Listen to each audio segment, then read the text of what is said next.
தேவன் கட்டளையிட்டபடியே ஆணும் பெண்ணுமாக சகலவித மாம்ச ஜந்துக்களும் உள்ளே பிரவேசித்தன. அப்பொழுது கர்த்தர்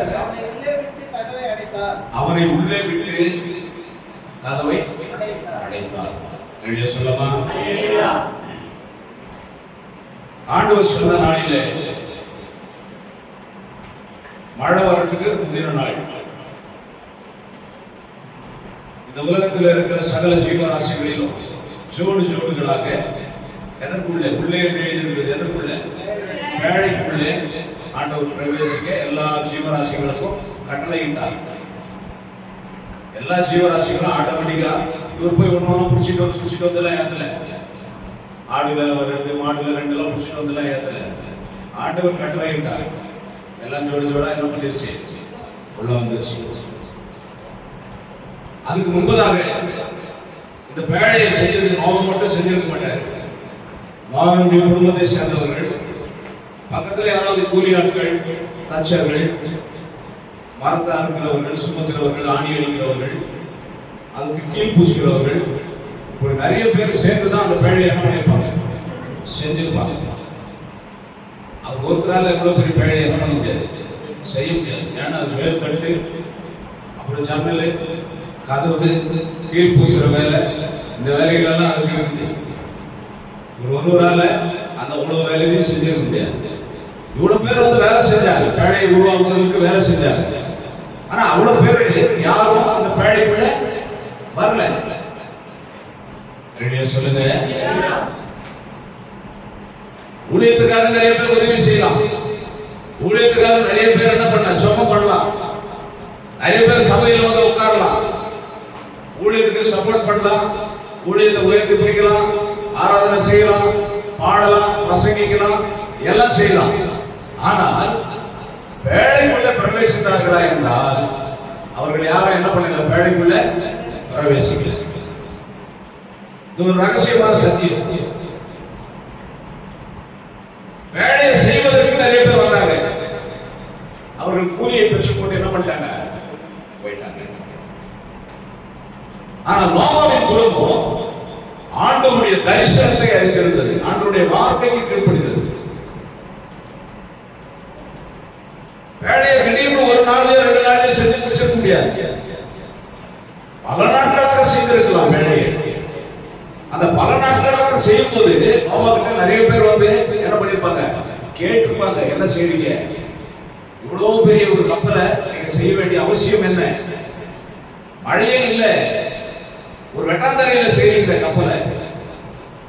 பெரும்பாலும் கப்பல் எல்லாம் எங்க செய்வாங்க, துறைமுகத்துக்கு பக்கத்துல செய்வாங்க, கடற்கரை ஓரமா செய்வாங்க. இல்ல வேற எங்கேயாவது செஞ்சாலும் அதை கொண்டு போய் எங்கதான் விடணும், கடல்ல தான் விடணும். கடல்ல தான் கப்பல் மிதக்கும், தரையில கப்பல் செஞ்சு வச்சு பிரயோஜனம் இல்லை. அந்த காலத்துல அப்படிப்பட்ட ஒரு பெரிய கிரேன்களோ ஒரு இயந்திரங்களோ அதை கடத்தி கொண்டு போய் கடல்ல விடுறதுக்கான எந்த விதமான ஆதாரங்களும் இல்லை. ஆனா ஆண்டவர் ஒரு வார்த்தை சொன்னாரு, என்ன பண்ணுறது, மழை வரப்போகுது, நீயும் உன்னுடைய குடும்பமும் தப்பித்துக் கொள்ள இந்த பேழையை நீ என்ன பண்ண, உருவாக்கு. ஒரு சாய்ஸ் கொடுக்குறேன், நீ என்ன பண்ண, ஆண்டவரை குறித்து பேசி, சத்தியத்தை ஜனங்களுக்கு போதி, நல்ல விஷயங்களை ஜனங்களை செய்ய சொல்லி, ஆண்டவருடைய பயத்துல ஜனங்களை வாழ சொல்லி. அப்படி யாரெல்லாம் தேவனுடைய வார்த்தைக்கு கீழ்ப்படிச்சு, ஆமா இந்த உலகம் அடைய போது நம்ம ஆண்டவருடைய பேழைக்குள்ள போற பாதுகாப்பா இருக்கும் அப்படின்னு நம்புறாங்களோ அவங்களை எல்லாம் என்ன பண்ண, உள்ள அடைந்து அப்படின்ற ஒரு சாய்ஸை ஆண்டவர் கொடுத்தார். பிற்பாடு எழுதியிருக்கிறது, நோவா நீதியை பிரசங்கித்தான் என்று சொல்லி. ஆதியாகமத்தில் எல்லாம் பிரசங்கம். ஆனா பிற்பாடு இருக்கிற வேத புத்தகத்துல அது என்ன பண்ணப்பட்டிருக்கிறது, யாரு, நோவா நீதியை பிரசங்கித்து ஒருவரும் செவிசாய்க்கவில்லை. இப்போ பேழையை வந்து ஆண்டவருக்கு புறப்பட பண்ண தண்ணீர் பெய்ய வேண்டும், மழை பெய்ய வேண்டும், மழை வந்து பேழையை கலப்ப வேண்டும். இவர் ஆயத்தம் பண்ணி எல்லாம் முடிஞ்ச நாளில கர்த்தர் சொன்னபடியே எல்லா ஜீவராசிகளும் பேழைக்குள்ள வந்தது. ஆதாம் இவரு நோவாவுடைய குடும்பம் பேழைக்குள்ளே போனது. கதவை யாருக்கு மூடினாரு சொல்லுங்க, கதவு மூடுற அதிகாரம் யாருக்கிட்ட இருந்தது,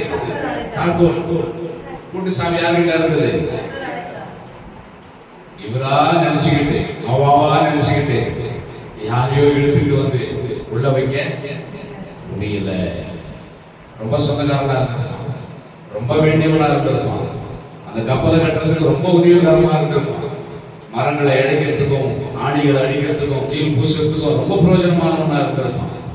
கடைசி நேரத்துல வந்து ஐயா மழை வரப்போது வானம் இருண்டு போச்சு, நீங்க உள்ள போயிட்டீங்க, கொஞ்சம் கதவை திறங்க அப்படின்னு கதவை கூட நிறைய பேர் என்ன பண்ணிருப்பாங்க, தட்டி இருக்கலாம். ஏன்னா மழை வந்து கொஞ்சம் கொஞ்சமா தண்ணீர் எழும்ப என்ன பண்ணுது, கப்பலு எழும்புது.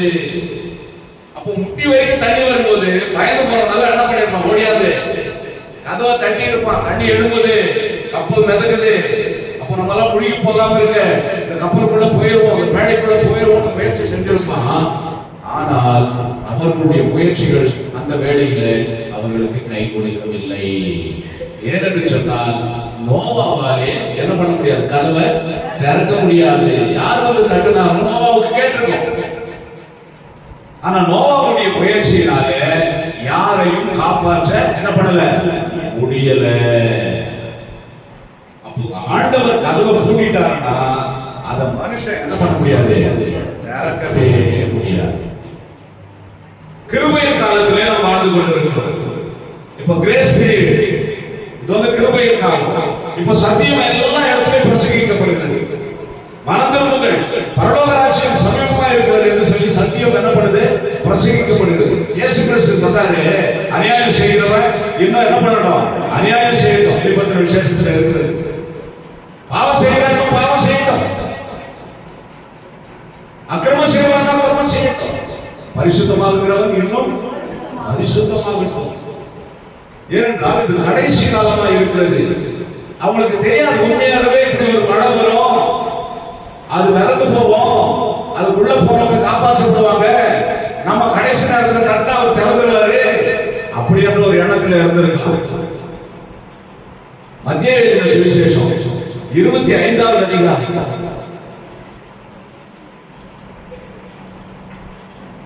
25வது அதிகாரம் 20வது வசனத்தை வாசிக்கலாம்.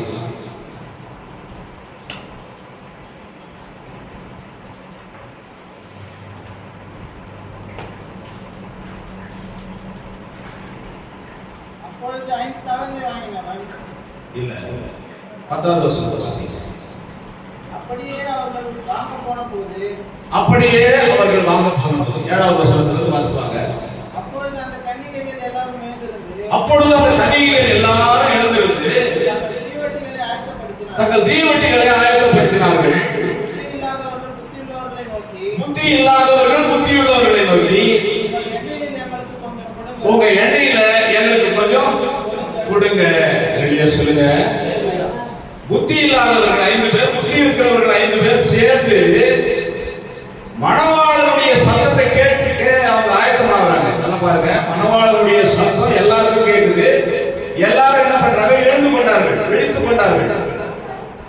எல்லாருக்கும் தெரியுது இயேசு கிறிஸ்து வந்து கதவை தட்டுறாருன்னு எல்லாருக்கும் தெரியுது, விழித்துக் கொண்டார்கள். ஆனா 5 பேர்ல எண்ணெய் இல்லை,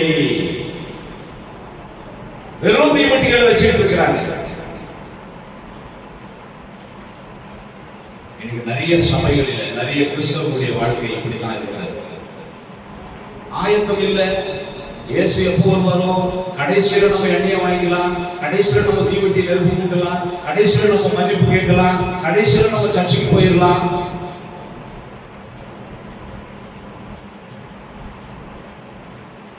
கதவு அடைக்கப்பட்ட பிற்பாடு கதவை எவ்வளவு தட்டினாலும் கதவு என்ன பண்ணப்படாது, திறக்கப்படாது. இவங்க என்ன பண்றாங்க, தங்கள் தீவட்டிகளை ஆயத்தம் பண்ண போய் கேட்கிறாங்க, உங்க எண்ணெயில கொஞ்சம் கொடுங்க அப்படின்னு சொல்லி. அதுக்கு அவங்க என்ன சொல்றாங்க பாருங்க, பிரதியுத்தரமாக மறுமொழியாக, அப்படி அல்ல, எங்களுக்கும் இல்லாம உங்களுக்கும் இல்லாம 2 பேரும் நஷ்டம் அடையாதபடி. அதுதான் அதனுடைய அர்த்தம். எங்களுக்கும் உங்களுக்கும் போதாமல் இருக்கும்படி நீங்க போய் விற்கிறவங்க கிட்ட வாங்கிக்கங்க. சொல்லுங்க, எங்க கிட்ட இருக்கிற பரிசுத்தம் பாவியாகிய உங்களை ரட்சிக்க முடியாது. யார்தான் ரட்சிப்பு கொடுக்கணும்?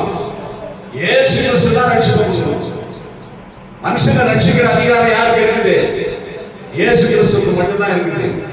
நான் சொல்லலாம், ஆயத்தமாகவும் சொல்லலாம். ஆனா மனம் திரும்ப வேண்டியதும், தேவனுடைய பாதத்துல ரட்சிப்பை பெற்றுக்கொள்ள வேண்டியதும், நீ பரிசுத்தம் அடைய வேண்டியதும், நீ விடுதலையாக வேண்டியதும் ஆண்டவருடைய கருத்துல இருக்கிறது. கடைசி நேரத்துல உன் பரிசுத்தத்தை கொஞ்சம் கூட நானும் என்ன பண்றேன், மனவாளனை சந்திக்க வந்துடுறேன், வர முடியாது. கடைசி நிமிஷம் வரையிலும் ஆண்டவருடைய சத்தம் எப்பொழுதும் கேட்டுக்கொண்டு இருந்தோம். ஆயத்தம் இல்லாமலேயே அவங்க ஆண்டவரை பார்க்கலாம் குருட்டு நம்பிக்கையை வாழ்ந்து கொண்டு இருக்கிறாங்க. இன்னைக்கு நிறைய சபைகள்ல இப்படிதான், நிறைய கிறிஸ்தவர்கள் இப்படிதான். நாளைக்கு பார்த்துக்கலாம், என்னையா கிறிஸ்தவனா இருந்து குடிக்கிறிய, கடவுள் வரும்போது பார்த்துக்கலாம். அடுத்த ஜனவரி மாசம் 1ஆம் தேதியில இருந்து நிறுத்திடலாம். என்னையா தப்பு பண்றிய, அடுத்த ஜனவரில இருந்து நான் குடிக்காம நிறுத்திடுறேன். மனவாளன் எப்போ வர்றாருன்னு யாருக்கும் தெரியாது. இயேசு கிறிஸ்துவே சொல்றாரு, எனக்கே அது தெரியாது, திருடனை போல அவர் வர்றாரு, பிதாவை தவிர வேற ஒருத்தருக்கும் தெரியாதுன்னு சொல்றாரு.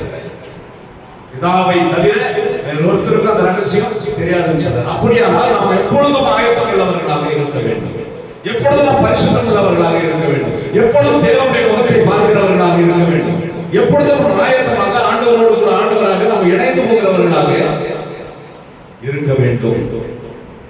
அங்கே நோவாவினுடைய வேலையை நிறைய பேர் கட்டினார்கள். இங்கே பக்கத்துல பரிசுத்தம் உள்ளவர்களை பார்த்து பரிசுத்தம் இல்லாதவர்கள், அதாவது புத்தி உள்ளவர்களை பார்த்து புத்தி இல்லாதவர்கள், உங்கள் எண்ணெயில எனக்கு கொஞ்சம் கொடுங்க என்று கேட்கிறார்.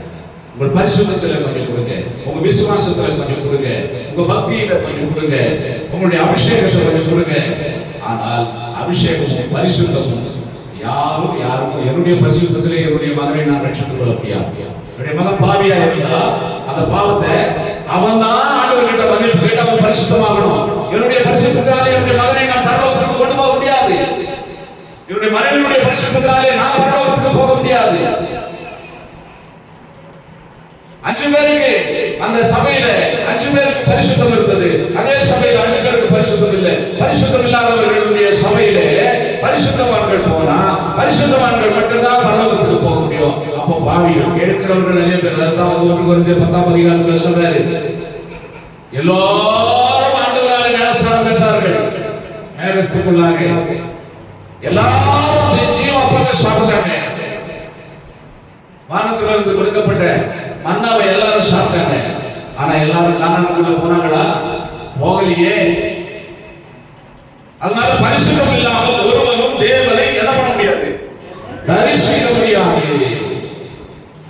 அப்ப இந்த 5 பேருடைய வாழ்க்கை கேள்விக்குறியாக போயிடுச்சு. வாசிக்கிறோம், தொடர்ந்து வாசிக்கிறோம். நீங்கள் விற்கிற ஒரு இடத்துல நீங்கள் போய் உங்களுக்காக வாங்கிக் கொள்ளுங்கள் என்றார்கள். அப்படியே அவர்கள் அப்பதான் பைபிள் எங்க இருக்குன்னு தேட போறாங்க.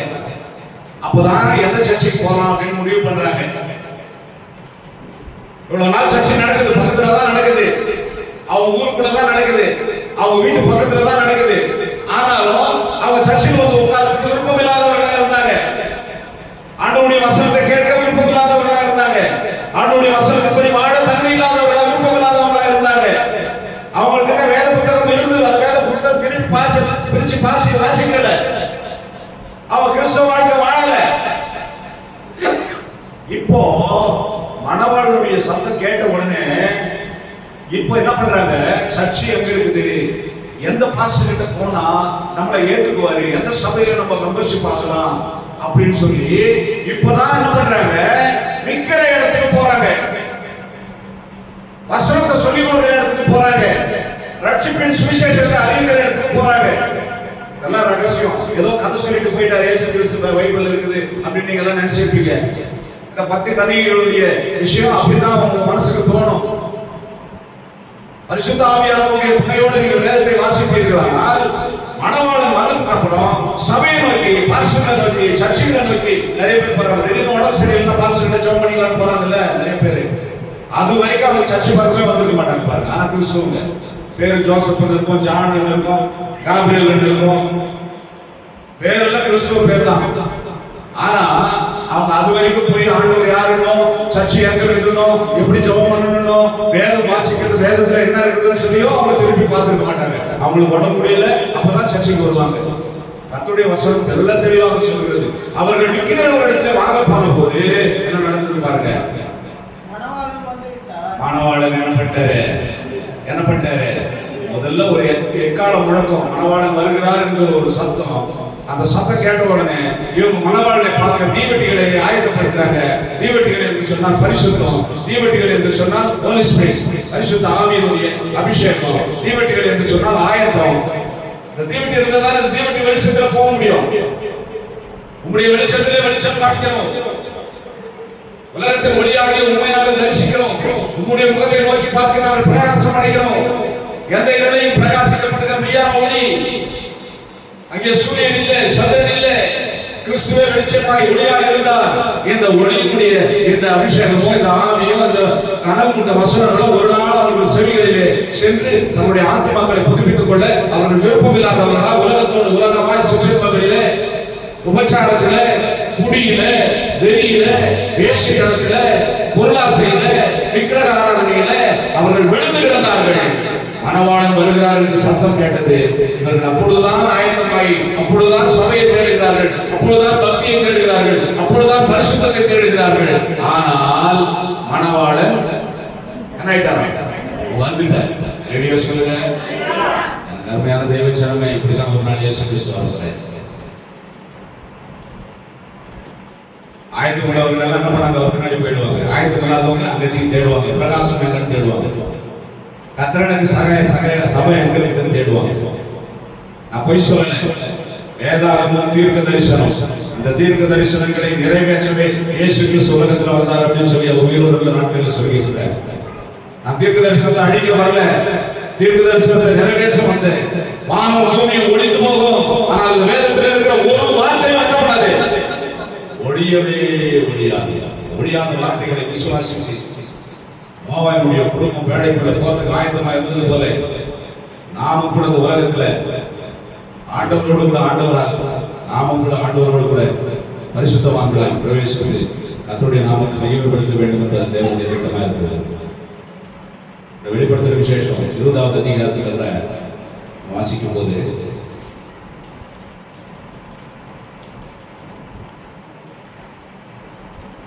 இருபத்தி 2வது வருஷம் வாசிங்க.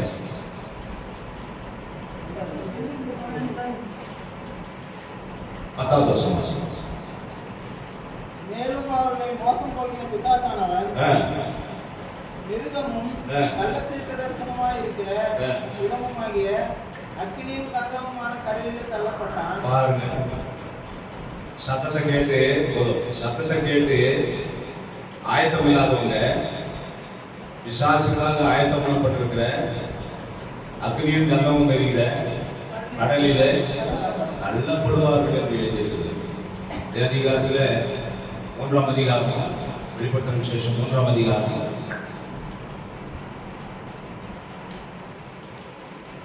இது வாசப்படுகிற கதையை தட்டுகிறேன். ஒருவனை சத்தத்தை கேட்டு கதவை திறந்தா வாசிங்க. வசனத்தை சொல்லிட்டு வாசிங்க. 20வது வசனம், 3ஆம் அதிகாரம் 20வது வசனம். இதோ வாசப்படுகிறேன் என்று கதவை தட்டுகிறேன். ஒருவன் என் சத்தத்தை கேட்டு கதவை திறந்தா அவனிடத்திலே நான் பிரவேசிப்பேன். நல்லா புரிஞ்சுக்கங்க. அங்க ஆண்டவர் கதவை பூட்டுகிறார். ஜனங்க போய் கதவை என்ன பண்றாங்க? தட்டுறாங்க. திறங்க ஆண்டவரே, நாங்க உங்களோட கூட வரணும், திறங்க ஆண்டவரே, எங்களையும் காப்பாற்ற ஆண்டவரேன்னு தட்டுறாங்க. அவர் நீங்கள் எவிடுத்தாரோ நாங்கள் அறிவோம்னு சொல்றார். 20ஆம் அதிகாரத்தில் வாசிக்கும் போது நீங்க யாரோ மணவாளன் நோய்விட்டார் என்கிற சத்தம் கேட்டது. ஆயத்தமா போனாங்க, மாங்கல் கொடுத்தாங்க. அவங்க திருப்பி வரது கூட மணவாளன் நோய்விட்டார். கதவும் என்ன பண்ணப்பட்டது?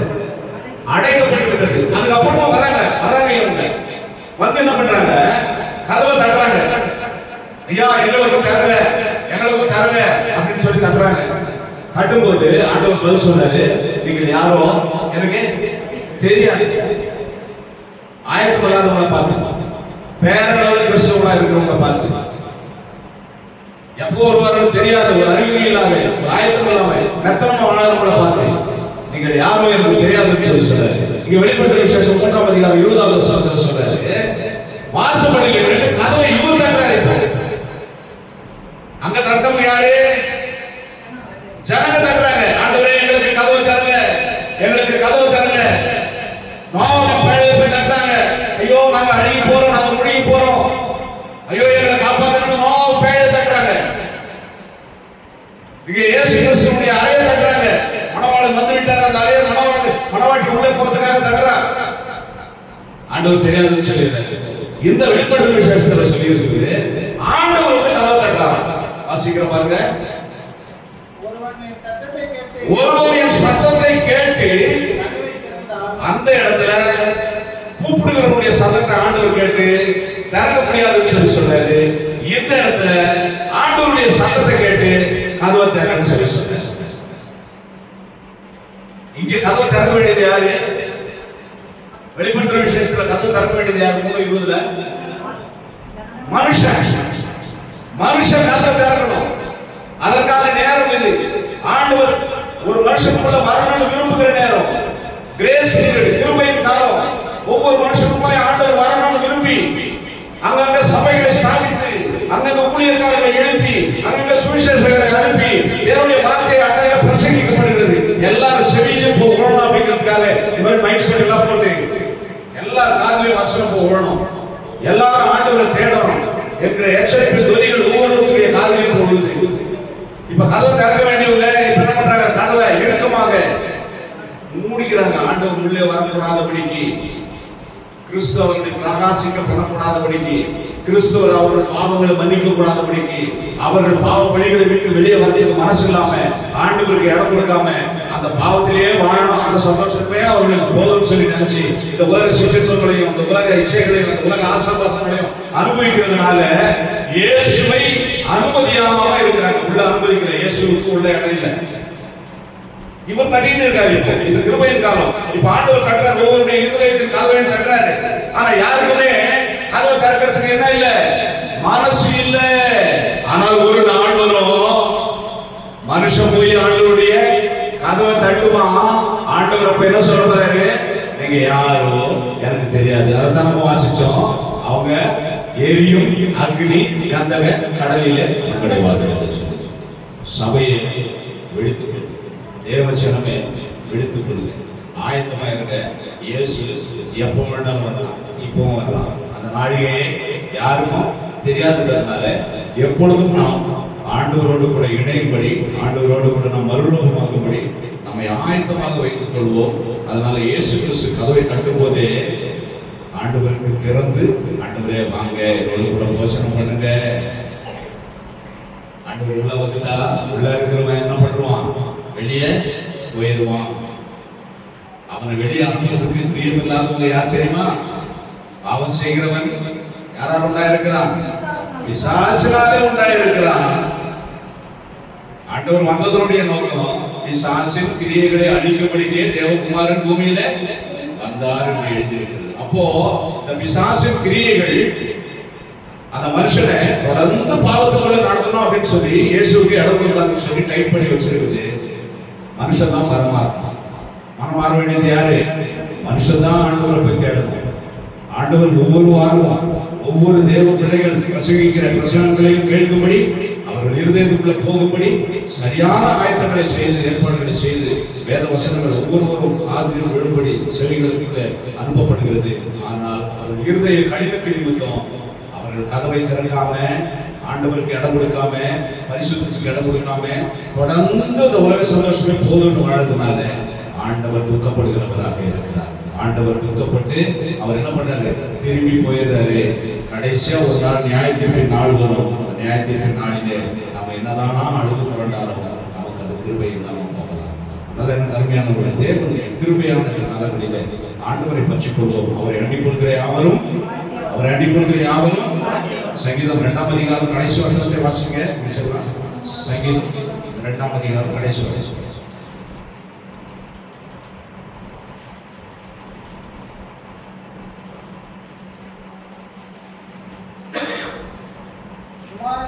குமாரன் கோபம் கொள்ளாமலும். குமாரன் யாரு? இயேசு கிறிஸ்து. எங்க எழுதியிருக்குது? சங்கீதத்தில் எழுதியிருக்கு. அவ பழைய பாடல இயேசு கிறிஸ்து இருக்கிறாரா இல்லையா? இருக்கிறார். அல்லேலூயா சொல்லுங்க. குமாரன் கோபம் கொள்ளாமலும் நீங்கள் வழியிலே அறியாமலும். வழியில இல்லை,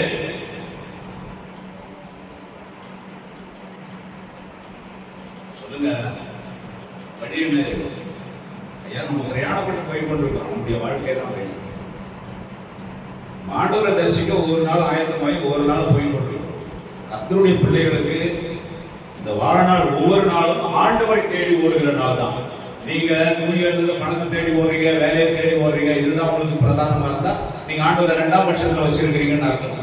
ஆனா தூங்கி எழுந்த உடனே ஆண்டவரை இந்த நாளில எப்படி நான் உங்களை மகிமைப்படுத்த வேண்டும், இந்த நாளில உங்க சாட்சியா எப்படி வாழ வேண்டும், இந்த நாளில என் மூலமாய் மற்றவர்கள் எப்படி பிரயோஜனமாக வேண்டும் என்று சொல்லி ஆண்டவரை மகிமைப்படுத்த முயற்சிக்கிற ஒவ்வொரு நாளும் நமக்கு ஆண்டவரை தரிசிக்கிற வழி, ஆண்டவரை தேடி போகிற வழி.